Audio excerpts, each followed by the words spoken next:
Yo, welcome, guys. This is Raul here, Flipping Miami. We have another episode here with a good friend of mine, James the Hawk. What up, bro? that one didn't work again. I think Hawk is more like that. But dude, James. So James is a good friend of mine. We met in a mastermind. He's a wholesaler, investor, fix and flips. He's doing he's coming out with a new badass course he was just telling me about. His business is in Jacksonville. Really good dude. I know him. We spend a lot of personal time together, gone on trips together, things like that. Honest guy, really cool dude. So, and I brought him on because James has been wholesaling for, I think, since 2002 or something, right? I'm sorry, man. You broke up. You've been wholesaling for how long? Since about 10 years now, yeah. About 10. So James has been wholesaling and doing stuff for 10 years. He runs a pretty big business in Jacksonville, doing multiple deals per month. He's got a partner that's really good dude as well. So I brought him on. He can share a lot of good info with what's going on, what are some key things you could do, and kind of just share his story and just show, how easy it can be if you really put in the work. And I know James will do for that. So, James, I appreciate you on, man. Thank you. Thank you, brother. Thank you for having me. And don't let this guy fool you. He's a freaking rock star in his own right, for sure. I know he gave me the biggest intro ever right there. I feel bad now. No, no, for real though. I mean, Raul and I are great friends. We have been for quite some time now, and even on a personal level outside of business. So we spend a lot of time with each other. And he's a great dude. So I appreciate him having me on here. And being able to share with you guys. Right. So that's really cool. I love it, man. But yeah, dude, so we'll get this thing rocking. I want to cover a couple of things on this show. Sure. Pretty much about what you guys got going on, how you've been helping students nowadays, how you flipping properties, virtual, these types of conversations. But before we get into that, I want to start real quick with what kind of like, and I think we've spoken on a personal, but I want the audience to know on, let's say I would have met James the Hawk in high school, who was James in high school? Were you shy? Did you play sports? Did you get good grades? Like, what were those types of things for you? Right. Yeah, no, I actually played sports, believe it or not, like all throughout school until like my sophomore year in high school. So, I mean, I played football, basketball, baseball, softball, literally all the way up until about sophomore year. And then I stopped and, maybe became slightly a misfit, right? So maybe I became slightly a misfit, but, man, honestly, like I dropped out. I went back, right? Because like we didn't grow up with a lot of money. Right. Like that's just not the way that I grew up. So, I've still to this day never even met my dad, believe that or not, but I don't even know if I've ever told you that. And I don't really talk about it a whole lot because I don't try to make it like a thing where I'm like, you know what I mean? Like a sob story, because that's not really what it is. Right. It's actually a very cool story because my grandfather took the place of that role in my life and helped raise me in that regard. But either way, like we didn't grow up with a lot of money. So I dropped out like in, I believe I was a junior in high school, and then went to work to help my mom, right? Because she didn't make a lot of money. So then I ended up going back when I was 18 and finishing, but I never went to college. All right. So I went straight into like construction, stuff like that. So I've been around like the real estate industry to a degree, like building houses. Like when it comes to like flipping, like I can lay tile, I can lay brick, I can do a lot of that stuff, which is very helpful. But I moved away from construction and went to work for a bridge company. It was at the time, it's been taken over now. It was called PDM Bridge. And it was cool because we were featured on Mega Builders on the Discovery Channel. We did the Woodrow Wilson Bridge in DC. And when I started there, I didn't know anything. Like I had to apply like 3 times. It was a pretty difficult job to get, especially with zero experience. So I got a job there, knew nothing about steel fabrication, welding, like, any of that stuff. And I was there for 3 years. And when I left, I had all the welding certifications, like I had fitting certifications. I could read prints to build a bridge, and I was running a department. Really almost 2 departments when I left. And I was, for a 9-to-5 job, as a young guy, with no college, I would say I was doing all right. It was like I think it was about $50,000 to $55,000 a year at the time I was making. I was in my, really early 20s, just at like 21. Wow. So, and did you, when you were like in high school, or like finishing up high school and stuff, did you think that's what you were going to do? Or like, was that like in your plan?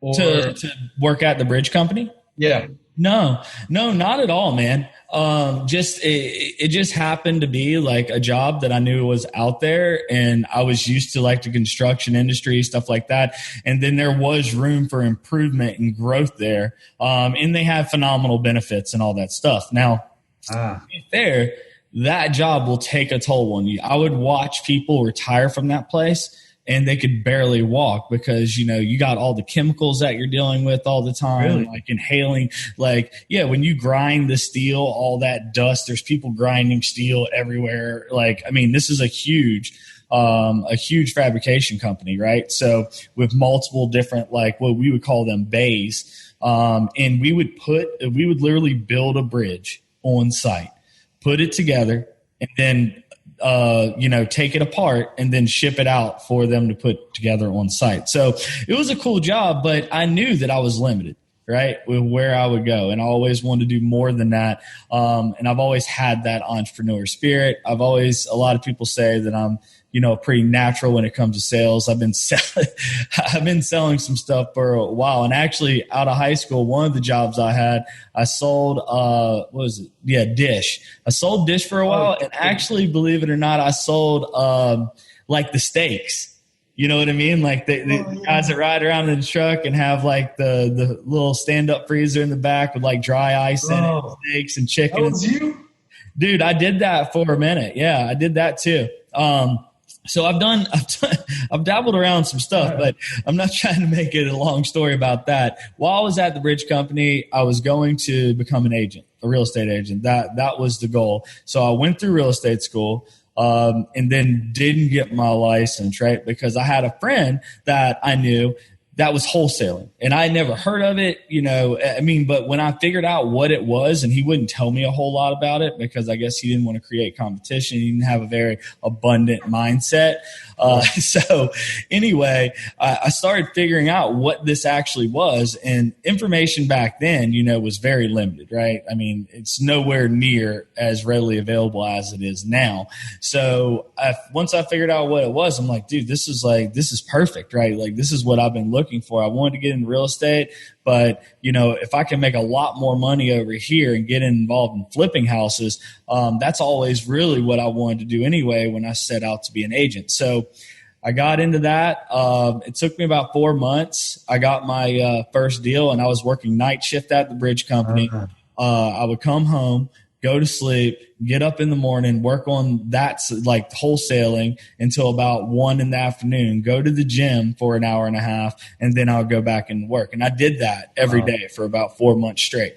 And the same with the weekends, I'd be working on the wholesaling business. And I got my first deal. That was $4,000.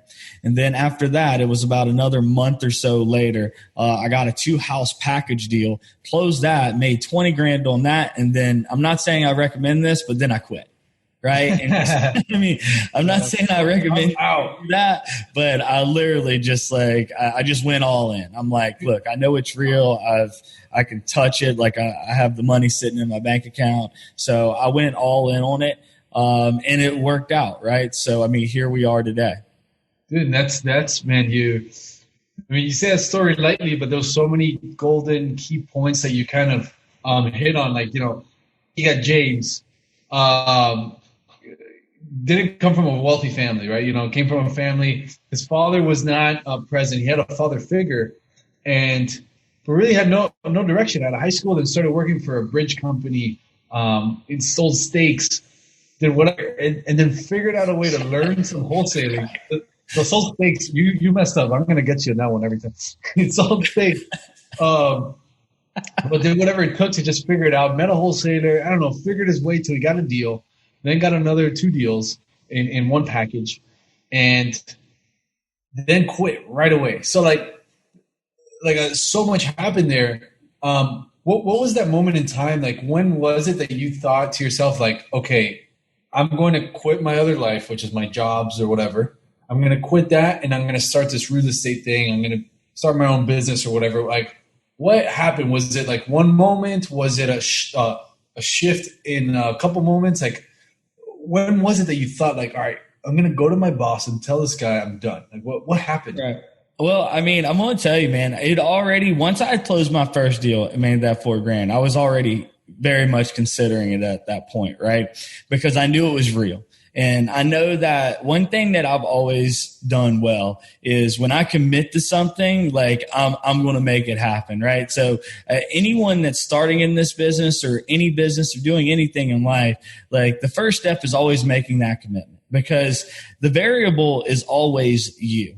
Right? At the end of the day, like, we know the business works. Wholesaling works. People are doing it all over the country every single day, right? Raul does it. I do it. So the only variable is really you. So everything always starts with that commitment. You're only going to fail if you give up, right? So that's just the approach that I've usually taken in everything that I do. So my goal was always like, hey, let me at least, I was thinking in my head, let me get like 20 grand, like let me do about 20 grand worth of deals, and then I'm going to quit. Right. So then whenever that second one came through with that 2-house package and I closed that for 20, like it was the next day I went in there and I was like, look, I need to put in my 2 weeks. Damn. That's really good. I haven't heard that. I love that idea, and I think it's I don't know where I read it or listened to it, but if you're planning on quitting after doing some business venture, definitely give yourself a cushion and like put like a limit where a no. I think James is perfect. When I make 20 grand wholesale, I'm gonna quit. And in that time, only 20 grand was enough for him to whatever live for a couple months. Who knows? If you're thinking, all right, I might want to quit this job, whatever, then tell yourself, hey, once I make 40, 50, 10 $1,000 worth of wholesaling, I'm going to quit, and then do it. And then like actually, go into the office when you make the 40K and say, yo, I am done. Yeah. And that's the thing. And that's not an easy thing to do, right? Because you're still early in the process. Like there's still unknowns there. You haven't figured everything out yet. So, it's a risk, right? But I mean, we both know that the biggest rewards come from the biggest risks. Like, so it isn't it's a simple business, but it's not necessarily easy. It's going to require work. Just like anything, anyone that's successful, anyone that's ever been successful in anything always has a lot of risks, usually that they've taken at some point or another in their life. And James, so you had all those crazy things. Steak salesman. I'm going to say that a couple times. Steak salesman. All this that. I feel like that's just going to live with me forever now. It's going to haunt you too. That's probably going to name the title of this podcast. I made that up. I think I'm going to name the title from steak salesman to successful house salesman. I don't know. I'll figure it out. James, so tell me a little bit, like, what does your business or businesses look like now? I know you've got the wholesale, you got some stuff that you work with students. So tell me a little bit of like your whole structure right now in your business world. Sure. Yeah. I mean, so we try to average about 10 plus, ideally more around like 15 wholesales a month. That's always our goal on the wholesaling side. And then this year, our goal is to fix and flip 50 to 60, houses as well. So, we've been closing them, and actually we just closed one 2 days ago. I just posted it on Insta like literally minutes ago. But we bought so far this year. We're a little bit behind on the flips. I think we're only in about 17 now that we actually have closed on that we're renovating. And some of them have already closed out earlier in the year and everything else. But we're a little bit behind on that. On the wholesale, we should be on track. So that, as far as the wholesale business and the flipping business, obviously we have my boy Hunter, my business partner, great dude. Like he is a critical piece to making sure this thing runs, on the operations side, raising money, stuff like that, helping manage the team. So I have that, and that's in Jacksonville. And then I have, the coaching business, which we both know because we hang out all the time. I live in Miami. And Lewis is literally my next door neighbor, for you that know who that is. But anyway, so the coaching business, man, I mean, I do a lot of private coaching. I'm very selective about who I take on, because it is so time intensive.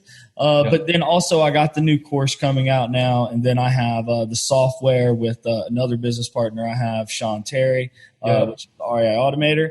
But the new course, man, I'm really, really excited about because it's been me over the last, or Hunter and I over the last several months. We were already making a switch over to more virtual. We were already doing some virtual, but we were making the switch over to, going probably more like 90% virtual, and still going to some appointments like locally, like where our office is based if we need to. And then, I've been building this course out along the way, like perfecting it, making sure like everything is proven, like, and we really dialed in like the most optimal virtual process after 10 years of doing this, like taking all that knowledge that we have and introducing it to everybody else to where they could go out and start doing this from home. Yeah, and I want to hit on that, man, and that's good. So, I mean, basically, James from steak sales and three business. Damn it, I should have never told you. No, but here I am trying. No, but in all seriousness, man, no, James and Hunter do run a really nicely built, well organization in Jax. And now I think he was mentioning you're doing some buying in Orlando. Yeah. And I want to touch on the virtual and the in-person. So for those of you who are brand new to this for the first time, when we talk about virtual and not virtual, is basically we have wholesale business. So what we do is that we look for leads, we look for motivated sellers. They either call us or we call them. If they want to sell, the virtual model is you make an offer and try to get the contract and buy the house over the phone. The non-virtual model is you go meet them in person at their house and get the contract or the deal there. Yep. And what James is mentioning is he's always been non-virtual, or for the most part non-virtual, and so have I. Yeah, for many years we were non-virtual. Yeah, for many years, and now we're recording this in Corona times. But even before Corona times, myself and James were, and I want to hit that. I mean, two virtual, sorry, and I want to hit on that a little bit. So what do you see as like the biggest difference, man, between virtual, non-virtual numbers? Can you help us understand a little bit of like why you made this decision? Sure. And, again, we were making it even before, the whole Corona times thing. But, this is what I'll say. In my opinion, you're never going to trump the power of being face-to-face with somebody, but you can build out, if you can build out the right sales process for virtual, you can still integrate like getting a lot of that rapport building and everything else within the process, and really outsource even a lot of the disposition side. So what's appealing about it is, it's all about just keeping those leads coming in and, think about the time that you save. All right. Like having people go out to appointments, stuff like that now they're not able to close as fast because they're out at an appointment somewhere, meeting with someone. Maybe that's an hour or two, right? Well, in that same time period, they could have been in the office, and in 2 hours, maybe they could have locked up 2 or 3 contracts over the phone,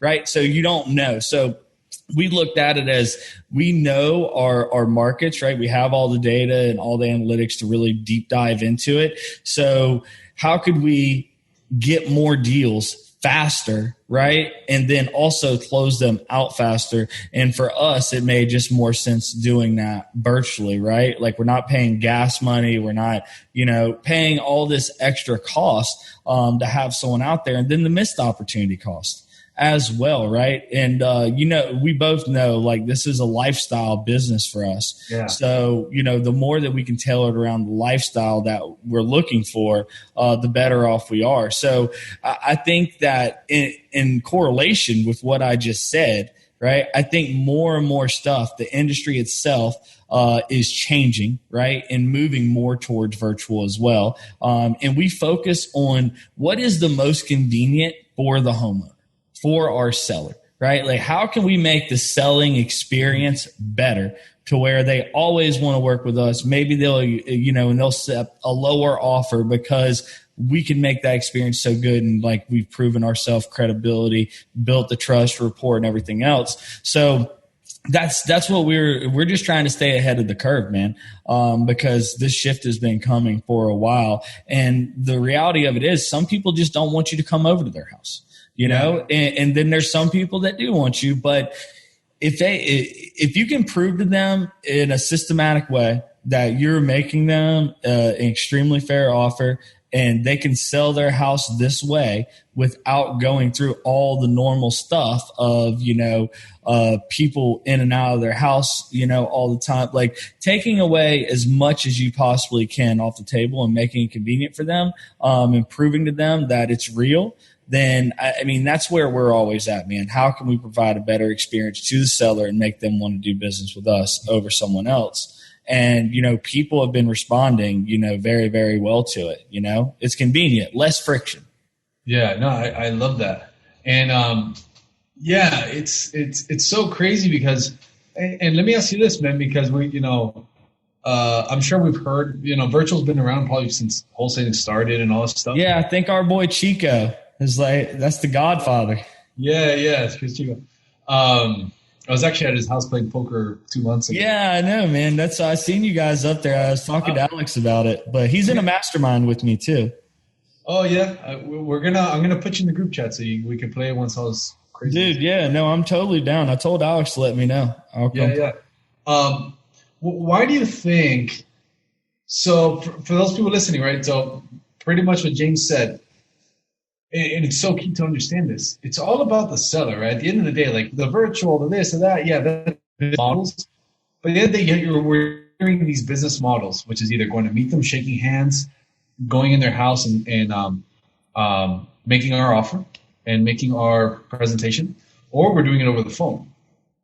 Why do you think that now it's becoming a little bit more doable to do this stuff virtually and stuff? Like, why do you think now as opposed to 5 years ago? Well, for one, like technology has come a long way, just in the last 5 years.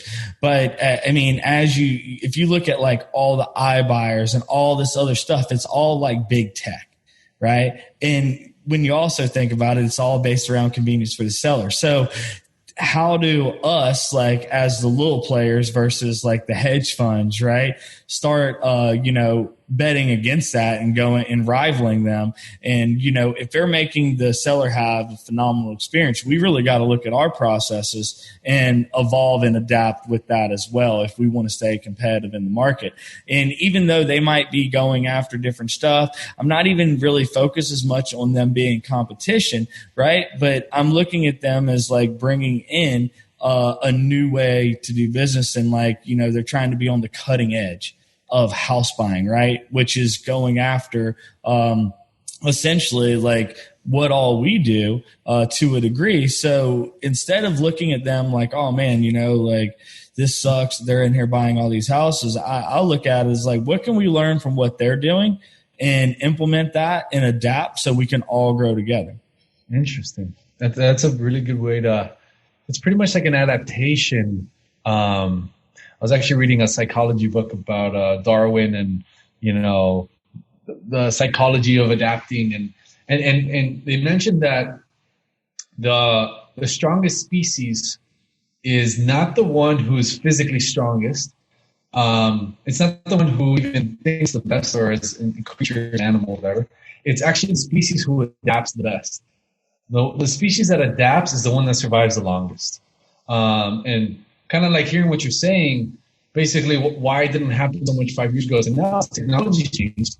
the biggest players in our industry in home buying is James, buyers to hedge funds to these big tech companies that are making offers online. You can plug in your information and an offer sent to you in 2 minutes.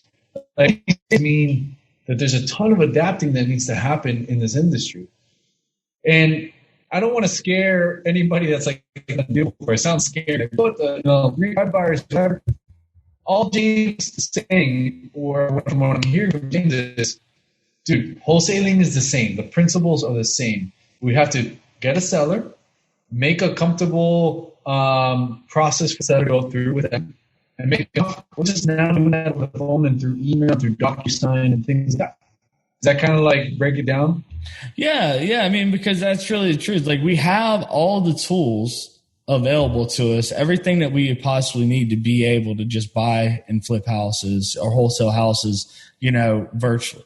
So like, why wouldn't we be implementing that? Right. I mean, that's the way I look at it, because here's the thing. We don't know what it looks like 10 years from now. Right. So it's like, I'm always trying to stay on the cutting edge and like moving with whatever is going on in the market. So, I mean, again, like, if you don't change anything that you're doing, I'm not saying that you're going to go out of business. I don't know what market you're in. I don't know what situation you got going on. Yeah. I don't know any of that. I would have to know more to really make that kind of determination. But this is what I do know. The people that are just refuse to change anything and just keep doing things the way that they're always doing, which right now we know if you're not willing to, switch over to doing anything virtual right now, you're not doing deals probably. Yeah. You know what I mean? Like, there's not many markets that you're probably still walking in houses and everything like that with the homeowners. So it's just like, what is that? You got to think about the longer term play here. What does this business look like 10 years from now? If you're not willing to change anything and you're just going to stay with the way that things are, just like, think about everything is online, man. Everything's moving online. The shift has been happening for years now. And, it's unfortunate, right, that what we got going on, I know we don't want to get too much into the Corona thing, but what's going on right now in the world, that shift's happening much faster now than anyone ever anticipated. And I think just the way that business is being done throughout many, many industries is going to change forever because of this. Right. And it is unfortunate that after this is over, there will be many businesses that are not in business anymore, and not just in the real estate industry, but many industries across the country because they weren't willing to adapt. And if you want classic examples of that, look at Blockbuster. Right. Like, they wouldn't move online. So Netflix absolutely decimated them. Right. Like, I mean, there's just countless numbers of them that has happened over the years that they weren't willing to change with the times, with the technology, and really focus on it. All goes back to the customer experience, right? Because it's a hell of a lot easier to sign up for a $10 subscription a month and play any movie or whatever that you want, or have, when they first came out, have movies sent right to your door. It always goes back to the customer experience, man. When you think about it, they would rather do that than have to drive somewhere, get in their car, go in there, like, be around a bunch of people and like looking through movies. The movie might not even be there. You know what I mean? So it's like, that's really what it comes down to, man. Like, how can you make the seller experience better, your customer experience better? So that's always been at the forefront of what we do. And, to boil it down to one point, that would be why we keep, changing and like, evolving with the market. I like that. And, basically doing this stuff virtually and creating this lifestyle business through wholesale. Some people might say it's really easy. Some people might say it's really hard. James is someone who's been doing this for 10 years. I've been doing it for 5-6 years. And I can tell you right now, it's not a massive difference. I mean, the numbers might change. You probably might need more phone appointments to contract signed or whatever. Yeah. But man, I would, kind of like James is saying, like, I would really invite yourself, if you're either starting out or you've done a couple deals, to at least try it, to at least think about it. I'm a big fan of in-person. I still like in-person. Obviously, right now we physically can't. And at least in my business, I know I'm always going to have a percentage that's in-person. But yeah, and we'll do the same. It isn't like we're going to cut out, some in-persons. You know what I mean? Like we'll still have some in-persons, but we'll mostly be virtual. Yeah. Dude, James, so that's all. I appreciate you sharing that. Sure. And, I like to ask this because everyone who's kind of had some success and everyone you've made a couple businesses, started as a steak salesman, whatever. Yeah, I like sprinkling that in everywhere. Yeah, so, yeah. You've had your 17 fix and flips right now. You're wholesaling more than 10 deals a month. That's a big time. Let me ask you this, man. What are you obsessed with? I feel like everyone who starts businesses or makes some money, they have little ticks, right? Little things that they're obsessed with. And it could be non-business, by the way. What is something that you feel that you're obsessed with? Man, I'm going to tell you, it might sound a little bit cheesy, but it's really true. And I'm obsessed with really helping people, right? That's really where the entire coaching business stems from. Because here's an example. I let people text me for free. There's no sign up or anything like that. If you need help with wholesaling or anything like that, I'll let people text me. I get hundreds, sometimes over 1,000 text messages, every single week. I respond back to all of them, right? And no one, and I mean, I don't get paid for it. I don't charge anyone for that or anything like that. And I'm really a separate phone or something, or is it your cell phone? Oh, not my personal cell phone. It's called Scipio. It's so it's an app that you sign up for, and actually it not just costs me time, it costs me money. I pay a couple $100 or whatever a month just for them to be able to do that. No. And I spend all the time on doing it, and that's just a little extra thing that I do to help people for free. And I'm always trying to put out a lot of free content as well, because going back to my story, I didn't come from a lot of money, right? So I'm living the dream, right? If you want to really think about it that way, and it's not I'm not where I want to be or where I want to go. I have bigger goals than this. But if you look at from where I came to where I am now, that's, it's pretty cool, right? So, it comes to a point though where you're making a lot of money, stuff like that, and business is great, and you're excited about the businesses that you have and growing them and everything, but then you also want to start making an impact, so that's really it. I want to help a lot of those other people out there that were like me, to get to where I am. Because at the end of the day, man, when it's all over with, you can't take the money with you and everything like that. And the money can help your family and all that stuff. But really, people are going to remember you by the impact that you made on them. Yeah, dude, that's good, man. That's, and it's funny you say it. It's a part of the reason that I started the podcast and stuff too. I mean, it's just it's so fun and rewarding just to get one message saying, yo, dude, that, sure. James, what you told me, did it and it worked, that's so cool. And I know James personally, and you post a ton of content. I know you're on TikTok now, right? Yeah, I know. I spend a lot of time on TikTok. I post every day on TikTok. Really? I actually have two TikTok accounts. No way. Yeah, I have one that has over 100,000, and then I have my personal one. I think I'm 17,000, 16,000 on my personal. Dude, and how do you? Because I can see the value there, but how do you organize yourself posting? Do you just post randomly? Do you I'm going to post in the mornings on TikTok, do this here? Well, right now,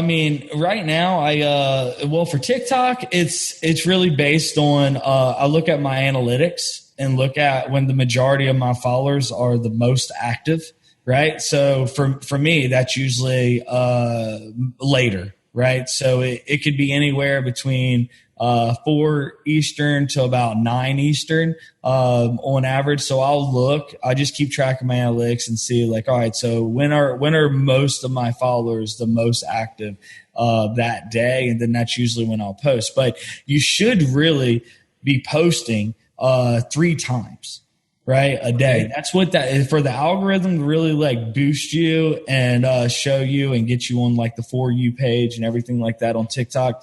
You really want to be posting 2 to 3 times. Now, I don't post 2 to 3 times every day. I at least post once a day, but there is days that I'll get to that 2 or 3. Now, I've been like really consumed with like, this course and stuff like that recently, but after this, I'll go back to, posting even more every day on there.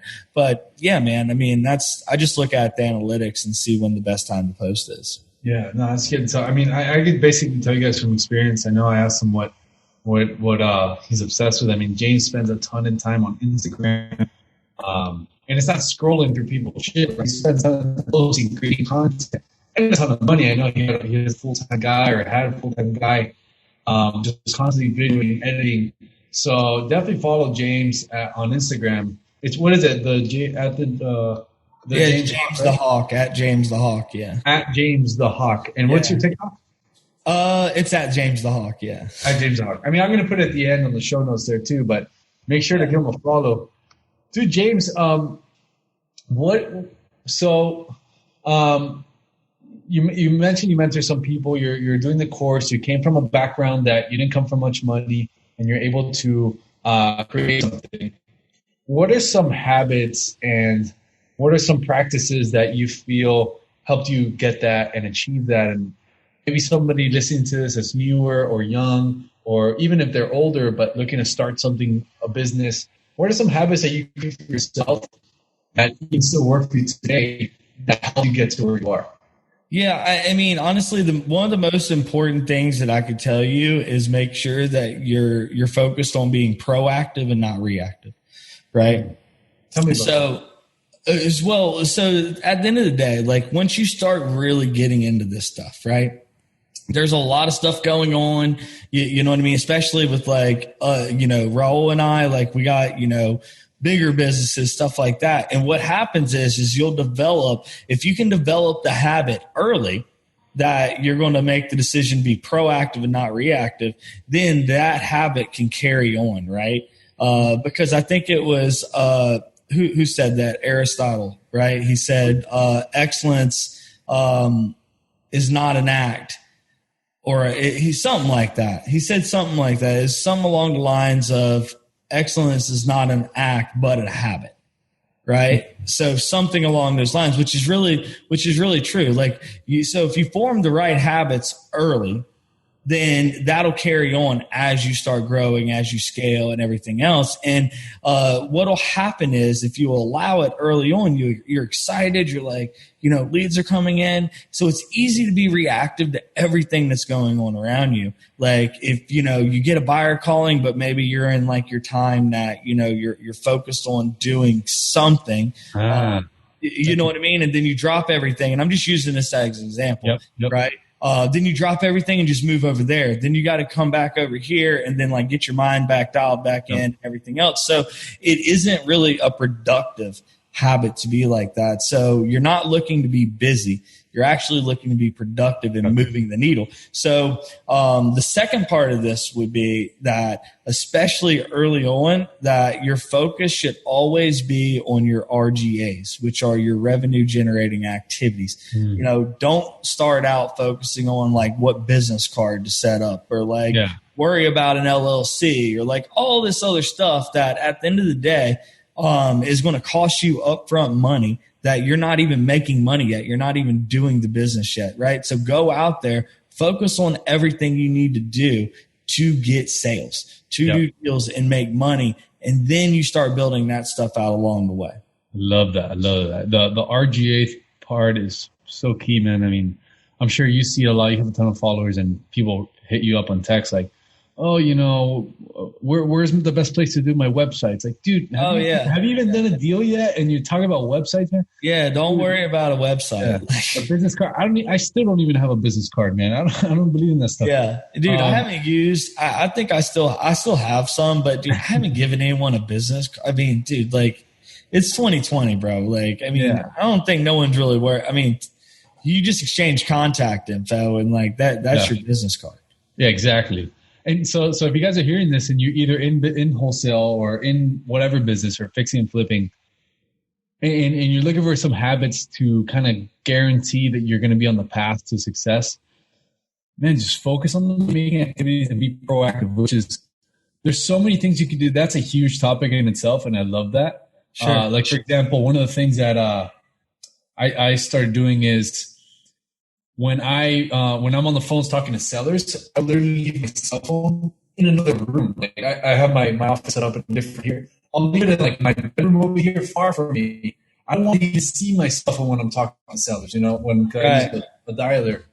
And that's to be proactive. So I'm super proactive when I'm talking to sellers. I'm focused. I'm in the zone.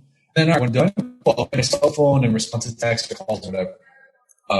What's like one example that like you can think of that you do? Like, do you time block? What kind of like things do you do on a daily basis that helps? Yeah, no, I'll time block a lot of stuff out. Now, if I'm working on like a big project, right? Like, as an example, like this course I've been working on, and then I've been working in business, right? That'll consume a lot of my time. So I'm only one person, right? So I can only do so much. So I have to make strategic on the go decisions on, hey, what is going to make me the most money today?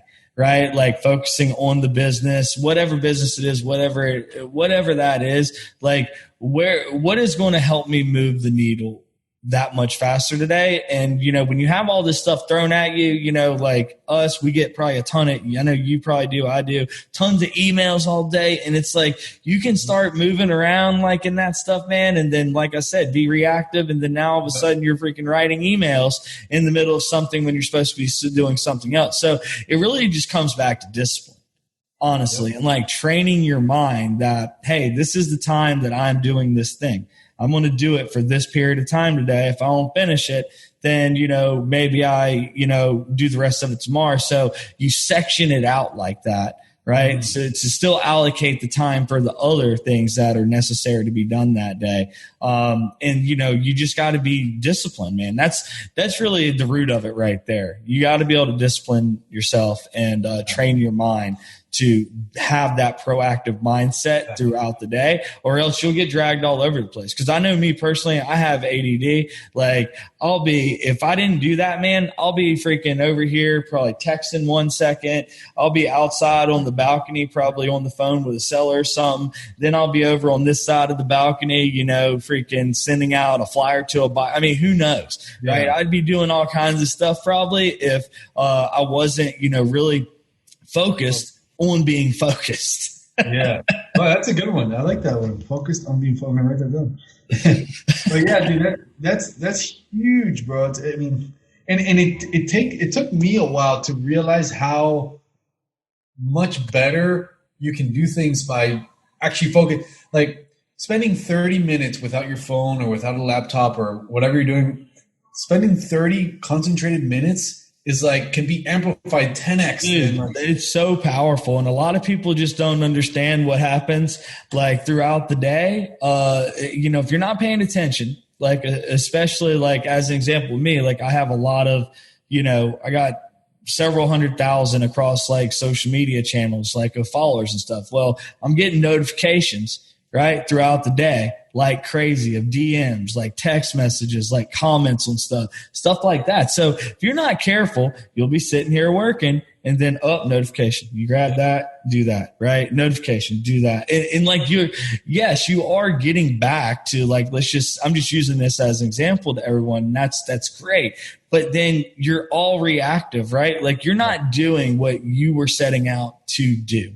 That's really what it comes down to. You're not focused in that moment on what you're trying to accomplish, to your point, which is very, very powerful, because if you can just shut all that other stuff off for that time period that you're focused on this thing and just work on that, it'll not only usually come out as a much better end product of whatever that is that you're doing, but you'll also get it done faster typically. Right? Like, cause you're not moving all over the place. And then, you also got to put weight into your mind and, you shifting focus from one thing to the next. It's going to take you an extra maybe 3 to 5 minutes when you jump back into that thing that you're doing to really get dialed back in and like focus back in. Right? There's tons of studies on that. And I can't speak for everyone, I guess, but that's just me. And I know a lot of other people that are the same way. And I would assume that the majority of people are the same way, that they couldn't just 100% focus in on a million things at once. I mean, right. That's crazy. There's a big difference between multitasking and, just being reactive throughout the day and never really focusing on what you're trying to do. Right, brother, man, that's not just you. And that's like a beautiful piece of advice or a beautiful thing to say, because it's really nuts what you can accomplish in 1 hour focus time. Sam Ovens. He's like a YouTube guy. Dude, I love Sam Ovens. I think he's one of the most underrated marketers. Oh, he's good out there. And he has a video called Monk-like Discipline. It's about 1 hour and 40 minutes. I've seen it twice. It's a really good video. I know it's long, but take the time, maybe break it up into a couple parts or speed it up and watch that video if you're listening to this. And discipline is something that you kind of don't know much about or you feel like you might need some help with. It's a very good, genuine video. He doesn't try to sell anything. It's a really good video. Dude, James, who are about the father and stuff, who are some of your role models nowadays? That's, what, man, I really haven't put a lot of weight into that recently. So I am very blessed and fortunate that, and I know you are as well. You're in the same boat that, a lot of the people that, I really were in this, I'm just saying in the industry in general, right? That I follow, Sean Terry, right, is an OG. He's helped so many people get into the business and everything else. So it was a real cool full circle moment that in October, I spoke on his freaking stage to 500 people, and now he's one of my business partners, right? So it's it's just crazy when you think about the momentum that you can build when you're focused, right? And Kent Clothier is another one. He's a really good friend of both of us now, right? So a lot of these people that helped me early on, now I'm close friends with them, right? And either that or I have a business with them or a venture and stuff like that as far as in the business. And at the end of the day, man, I mean, I'm just I look at, believe it or not, someone I follow, and I'm not saying he's really a role model to me, I wouldn't say that, but someone I just appreciate for being a great online marketer. And a lot of people hate the guy. And that's Ty Lopez. Yeah. A lot of people hate on Ty and everything else, but I mean, at the end of the day, you can't argue with results.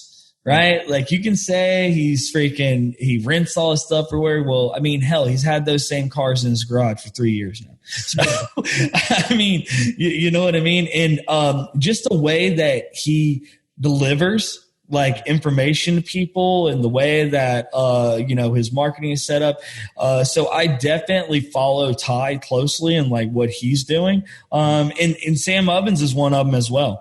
I follow Sam Ovens really close. So there's a lot of I consume a lot of that high level marketing content because I know everything comes back to marketing. Right? It doesn't matter what business that you're in, and we apply this in the real estate business, we apply this in the coaching business and everything. So I'm always out there looking for who the best marketers are, and then following them really closely and watching what they're doing and staying on top of trends. So unfortunately, and this is going to sound stupid, I don't really have anyone that I would say right now is ultimate role model. I mean, I guess the ultimate role model is God, right? There you go. That's my ultimate role model. As far as anyone else, I don't have anyone I can think of. Yeah, what's that quote that if you stand on the shoulders of giants, you could see something. But basically, it's and what that's saying is that it doesn't have to be one giant, right? It could be multiple people that you grab information nuggets, what they do, their mannerisms, how they market, their sales letters. You can grab pieces from everybody. That's really that's the point, right? And that's a great point that you were just making. It's true. So maybe you like the way this one person does this one particular thing, and you see they get great results because they're great at that one thing. You apply that, and then maybe someone else over here has the piece that you're missing that's great at that, and then you're building your own flow out. right? Of like how you want to live life, how you want to do business, what you want your businesses to look like, your lifestyle and all that stuff. So really you just got to be willing to go out there and soak up knowledge instead of, turning on freaking whatever it is, if it's a basketball game or a football game or something, I'm okay with that. But you know what I mean? But maybe it's like later at night and, you got off your regular job for the day or whatever it is, it's in the evening. And, instead of turning on freaking Everybody Loves Raymond or some shit, you listen to an Audible book that is going to propel you, closer to where you want to go, right? Based on the lifestyle, based on that vision. So it's always important. You got to have that vision of what you want to look like and then realize like where you're lacking and how you can keep becoming better. And then, consume content from those people. Yeah. I love that because when you consume content from multiple different people, and I'm not saying, and I don't think James is saying this either.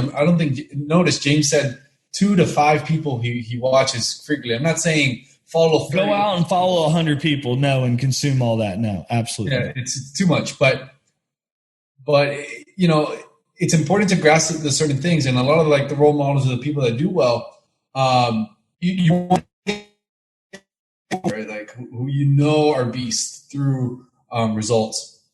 Yeah, dude. And what I like to do too is like almost consider it as in stages. Right. Yeah. So like those people are going to keep changing. Right. Yeah. So when you're in a certain stage, there might be 2 key people that you really need to be focused on at that time that can help you. Right. And then as you move on to another stage, maybe there's something else that you figure out, man, I really need this thing. And then you find another 2 people. Right. But I would never, suggest go out there and just follow like everyone that does that thing and consume, because that just becomes confusion. Right. So it is very important to be crystal clear on like what you are trying to learn. Yeah. Right. And so you got to be crystal clear on that. So you make sure that, you're following at least, I would say no more than honestly like 2 or 3 tops. Yeah. Yeah. Right. I agree with that. Like 2 or 3 tops. And then, the people that resonate the most with you as well. Not just people that are supposed to be experts in that thing, but do they resonate with you? Could you see yourself being friends with this person in real life? Right? Because you're not going to care as much or retain as much of the knowledge from that person if you don't like them on a personal level to some degree. Does that make sense? Like you're going to listen to them, you're going to pay attention, everything like that, but you're not going to retain it as much unless, that's someone that you really feel like, connects with you on some level. Exactly. Yeah. Like I heard you mention Ty, and Ty, I think a lot of people don't resonate with him who don't like education because he's big on reading and all these things. But huge on reading. Yeah. It's you could tell there's like an intellect conversation happening when he's talking, and people who don't resonate with, this guy is stupid. But the people that are like bookworms, the people who like that really resonate with him. Right. And Cardone might attract a different type of people. Yeah, he's a completely different type. He's going to attract a completely different type of person because he's, very like loud in your face. Ty's not like that at all. Ty is more about delivering the information. Now, one thing you can't ever argue with is results. Yeah, I love that. Yeah, you know what I mean? The results at the end of the day, that's what really speaks the volume. And, even the people that, and I'm not making about time, just using it as an example. But, even the people, let's just say, hey, Ty, you can't argue with the guy's results. Yeah. I mean, he's built multiple multi-million-dollar businesses. So no matter if you like him or not, I mean, he gets results. It is what it is. And dude, so last question, I want to ask you what you do now to get a deal. But last question, when you think of $100 million, $100 million, what do you think of? What in business, or how do you get there? Like, is it in real estate? Like, what you mean? Do I want to make $100 million? No. Let's just say that someone tells you, hey, James, you got to give me a plan to make $100 million in your mind, or I'm going to chop off your legs or something. I'm not saying you want to make it, but just when you think 100 million, what do you think? Real estate? Do you think software? Like, I mean, dude, I honestly, I would say that there's a lot of ways to do it. Right? And here's the thing. I haven't made $100 million, so I can't speak from experience on this. Exactly. Right? But I do know many, many people that have made $100 million, and we've had in-depth conversations on it. And one of the ways that I feel like is the probably the faster path to get there, in my opinion, right, is buying existing businesses. Yeah. Right. And buying them on terms like the Roland Frazier strategy. I'll go ahead and plug Roland in here because he's an absolute freaking beast. I love that guy. But I would look more at find businesses that, can grow where, there's opportunity there, but the owner, the CEO of the company is capped out in where they are and limited in their knowledge. So they've hit a ceiling, and then go in there and structure a deal with them, right? That you can, take over that business essentially, for no money down on terms. And then they can still run it. Or if you need to, bring someone else in there to run it, or do like a buyout with them. So there's a lot of creative ways to do it, but you could build on bolt-on businesses around that. So let's just say you had an existing business that's like a wholesaling business, right? So maybe you want to go out and you want to find a title company. Maybe you want to go out and maybe either take over a brokerage or start a broker. So the people that really hit those big numbers like that, unless they create like an Uber or, a tech startup, like some big company, most of them are starting with one foundational business and bolting on multiple businesses that all relate to that business. So you're hitting profit centers for what you're doing all the way around. So now, when you close a deal, now you're also getting paid for closing instead of looking at it as like you're paying to close, right? So look at where you're spending money and businesses that are relatable and that could bolt right on to a business that you already have and start building that out. And then, you could turn that into an empire if you do it the right way. Yeah, I love that answer. That's kind of like we have the same train of thought there. So let me ask you this, man. Let's say we're talking to the new person in this stuff. James right now, Trump says, "Yo, I'm taking away James the Hawk's money." What would you do then, man? Let's say you had a couple $100 to your name. What would you do to get the deal? Let's say after Corona's over, it's back to normal. Right. What would you do to get a deal nowadays? I would, if I had freaking basically no money. Yeah. All right. I would do Facebook. And not only would I get a deal on Facebook, I would sell the deal on Facebook. So I would go into Facebook Marketplace, right? Okay. Look for properties and, and it doesn't even, if you're virtual, it doesn't even have to be your market, right? So don't tell me there's not distressed properties on Facebook Marketplace, because there's a little hack that I've been, teaching some people, and, they're having a lot of success with it. But you could find distressed properties on Facebook Marketplace that are listed by owners. Reach out to them, set up a call, make offers, get one accepted. Then you could turn right around and list it back on Facebook Marketplace if you wanted to, or you can even go into the groups, right? A lot of the real estate investing Facebook groups that are city specific to that market, right? So if you're in Dallas, then you would find Dallas real estate investing groups on Facebook, post the deal in there. Right. So that's what if I had zero money, that's the strategy that I would start with. That's a really good method. No one has answered like that. So I know. Let's keep that between me and you, and everyone else in the world listens to this. Yeah. No, that was good. Facebook Marketplace, find some deals, then put it on the wholesale. You probably didn't see that coming, did you? No, I didn't. Yeah, I know. You're like, shit, I want to do that after this. Yeah, shit. It's a good little hack. It works, man. It works. Yeah, it's funny. I was messing around with Facebook Marketplace probably like 2 weeks ago. It's like the new Craigslist. Yeah, I was selling some of my office furniture. I'm like, let me look to see what houses. And I saw probably 3 trailers for sale by owner cheap. And I didn't message them. It's funny that you say that. But I never followed through. I was kind of eat shit.